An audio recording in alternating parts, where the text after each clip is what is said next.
Bonjour à toutes et à tous les amis, c'est Gilles Mansillon. Je reviens à vous pour offrir des perspectives sur ces procédés transcendantaux. D'abord, je voulais vous remercier de vos messages, de vos dons, vos souscriptions, de vos commentaires. Ça me fait très plaisir. Ça m'a fait plaisir de voir ce soutien. Je passais par une journée un petit peu difficile hier, ça va mieux. Là, il y a une pleine lune en Gémeaux, là, aujourd'hui, demain, là, et qui fait la conjonction avec Mars. Donc, il y a beaucoup de volatilité émotionnelle. Il faut éviter de dire les choses. Vaut mieux attendre un jour ou deux si on a besoin de dire nos vérités à quelqu'un actuellement. Enfin, ou alors d'être conscient de ce que l'on dit. Donc voilà, donc il faut apprendre aussi à se pardonner, pardonner notre moi passé, hein, tous nos mois passés de tous les moments, et pour revenir vivre dans le présent de l'un. Et c'est très, dans toutes les religions, on nous apprend il faut aimer Dieu et il faut aimer les autres, mais il faut aussi s'aimer. On ne nous a pas dit qu'il faut s'aimer soi-même, alors qu'en réalité, parce que le Dieu qu'on recherche, c'est ce Dieu intérieur qui s'aligne avec le Dieu de l'infini. Et donc, c'est la réalisation de l'ascension, c'est de réaliser que nous ne sommes pas un fragment de Dieu, nous sommes la totalité du Créateur. Tout le Créateur a créé, il nous a créés comme ça, c'est absolument extraordinaire. Mais bon, c'est des choses qui se réalisent progressivement et vraiment garder la concentration sur nous-mêmes, hein, dans chaque moment présent, pas d'une manière égoïste, mais d'une manière consciente. Et apprendre à dire non. Il faut apprendre à dire non sur certaines choses. Mais le non doit toujours être suivi par un oui. Parce que sinon, ça ferme les choses, hein. Donc, on doit apprendre à dire non sur certaines choses, mais il faut suivre avec un oui, avec quelque chose qui réouvre sur quelque chose d'autre. Parce que l'univers continue de me surprendre, hein, sur ces choses-là. Cette carotte-là, j'ai l'impression que je vais pouvoir manger la carotte bientôt. Ça va être assez agréable. Mais enfin bon, il faut aller avec le flow. Et donc, enfin bon, on a besoin d'apprendre ces manifestations, mais moi, par rapport aux manifestations que j'attends, c'est juste de de de les laisser venir, hein. Il y a pas J'ai pas vraiment le choix. Je me demande des fois, j'essaie d'enlever les résistances sur ces choses, comprendre que on doit dominer notre procédé mental. Le mental, le chaud et le froid, le bien et le mal, la peur et le courage, l'abondance et le manque, tout ça, c'est la même chose. Ce sont en réalité des énergies qui sont à différents niveaux du spectre. C'est-à-dire que tout ce qu'on peut expérimenter qui peut être inférieur, on doit pouvoir retourner la pièce pour arriver sur le supérieur. Utiliser les lois supérieures de l'univers sur les lois inférieures de l'univers. Donc tout ce qui est froid peut être réchauffé, tout ce qui est mal peut redevenir bon, tout ce qui est en manque, en pénurie, peut de revenir en abondance. Et donc tout ça, tout ce qui nous fait peur, avoir le courage de les traverser. Et tout peut être remis en question. On doit apprendre à rester très flexible, hein. C'est toujours parce que on doit accepter les perspectives qui nous sont données dans chaque de notre conscience, dans les moments présents, ces choses qui peuvent nous faire du bien, tout en considérant quand même qu'il y a forcément toujours une perspective supérieure qui pourra toujours être considérée.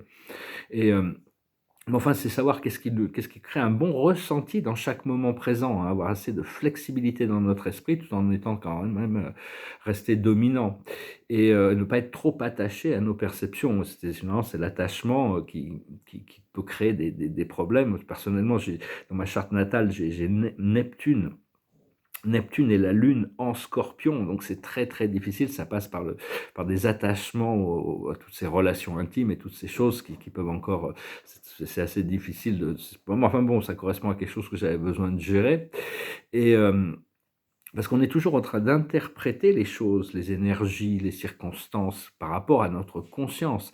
On voit jamais la totalité de quelque chose, on voit ce que l'on peut interpréter. Donc par rapport à tout ce qui nous est donné, c'est toujours bien d'essayer de trouver la meilleure option à réaliser, à créer avec. Toujours essayer de chercher cette meilleure option. Et il y a beaucoup de gens qui vont essayer de vous dire ce qui est bien pour vous, mais il n'y a que de la frustration si vous écoutez plus les autres que vous-même, hein. Et donc suivez ce qui est bon pour vous, hein, même si les autres ne comprennent pas ou ne sont pas en soutien et puis bon, laissez-les vivre leur vie. C'est important de réapprendre à vivre, retourner dans son cœur, hein, parce que notre propre cœur, c'est le centre de l'univers. Tout l'univers est créé depuis l'intérieur et tout ce que ce pulse du cœur, c'est vraiment ce qui nous et donc, vous pouvez utiliser cette vision du cœur des cœurs. C'est-à-dire que notre cœur, une fois qu'on est connecté dans le cœur, avec cette vision du cœur, imaginez le cœur comme un symbole, comme le cœur, et il y a un très gros cœur au milieu, c'est le cœur de Dieu, et là, tout autour, c'est un champ infini, il y a un nombre infini de cœurs. Et notre cœur bat à l'intérieur de ce cœur des cœurs, et là, vous pouvez connecter avec grâce à l'intention de choisir de connecter avec n'importe quel être qui a son cœur dans le cœur des cœurs. En réalité, tout existe dans le cœur de Dieu. Enfin bon, c'est ma perception, mais parce qu'ici, on est vraiment venu ici pour avoir une expérience humaine, tout en se réveillant à notre être multidimensionnel. Et pour ça, il faut arriver à célébrer nos imperfections, célébrer nos doutes, célébrer tout ça, hein. C'est avec acceptation, avec compassion, avec l'amour de soi. Des fois, on fait des tout petits changements qui peuvent changer beaucoup de choses aussi. Et donc il faut essayer d'arrêter tous les cycles d'auto-sabotage. Bon, ça, tout le monde a ça inconsciemment ou consciemment. Et donc, dès que le monde, la matrice, le monde extérieur devient trop compliqué ou trop lourd ou trop dur, c'est d'apprendre à revenir dans le cœur. Ces illusions de la matrice, hein, lâcher prise, to find la paix, trouver la paix dans le cœur. Et ce que les galactiques font, ils passent par des difficultés, enfin des êtres ascensionnés. Seulement, ils n'ont pas d'espace dans leur mental pour imaginer autre chose que la victoire. Ils ne voient que la lumière. Et donc, une fois qu'on voit tout ça, dans les mondes, les choses vont très vite dans le monde de la lumière. Ça va à la vitesse de la lumière. Et donc, on voit plein de choses, on apprend plein de choses. Comme en 2012, le 21 décembre 2012, on a changé, le monde des causes, tout a changé. Mais le monde matériel, ça va vraiment à la vitesse de l'escargot, hein. Donc, il faut vraiment accepter que le monde matériel est le dernier à être affecté, mais déjà commencer à réaliser du pouvoir de la transformation dans le monde des causes, dans le monde de l'énergie. On peut vraiment changer les choses très rapidement. Et après ça, il faut être assez patient quand même pour voir les choses se matérialiser sans rentrer dans l'auto-sabotage ou le doute ou les choses comme ça. Donc ça, c'est des choses qui sont en train de venir, hein. Donc voilà, je venais vous saluer aujourd'hui. Je vous remercie encore, hein, infiniment pour tout, votre soutien, vos commentaires, vos dons. Je vous remercie. Vraiment, on se prépare pour des choses, pour des nouvelles choses, des nouvelles énergies. Avant la fin de l'année, on demande quand même des résolutions avant la fin de cette année, avant le solstice. Le solstice sera encore très puissant cette année. Il y a le 12-12 qui arrive, mais là actuellement, là, avec cette pleine lune en Gémeaux, le mental risque de partir un peu dans tous les sens. Avec Mars, ça risque de devenir très volatile émotionnellement. Donc, soyez calme, soyez posé pour ces quelques jours qui arrivent. Tiens, un conseil à donner. Je vais finir avec cette chanson française. Je chantais une chanson anglaise dans la vidéo anglaise. C'est sur le fait des fois, il faut lâcher prise du passé. Ça s'appelle Les Feuilles Mortes. Oh, je voudrais tant que tu te souviennes des jours heureux où nous étions amis. En ce temps-là, la vie était plus belle et le soleil plus brillant qu'aujourd'hui. Les feuilles mortes se ramassent à la pelle.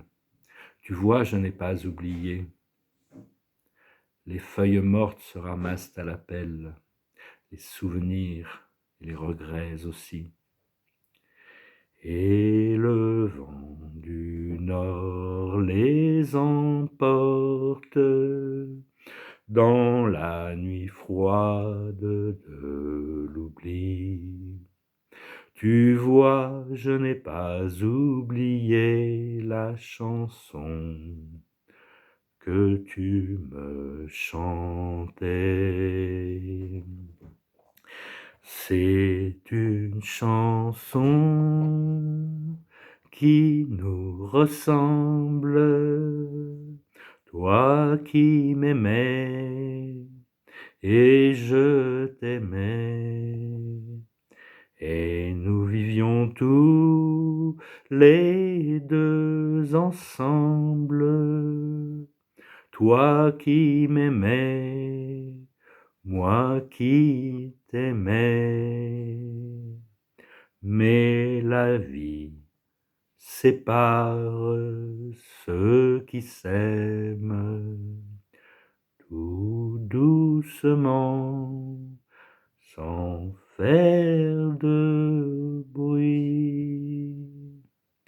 Et la mer efface sur le sable les pas des amants désunis. chanson de Prévert et Cosma. Et donc voilà, bah écoutez, je vous souhaite une excellente journée et puis j'espère que on se dit tous les jours, ça peut être le jour J aujourd'hui, hein, donc vraiment le jour J, rester dans le présent, on a vraiment rester dans le présent. Mes tableaux avancent, je pourrais bientôt on peut les montrer un petit peu. Je vous dis à très bientôt et je vous souhaite une excellente journée. Namasté.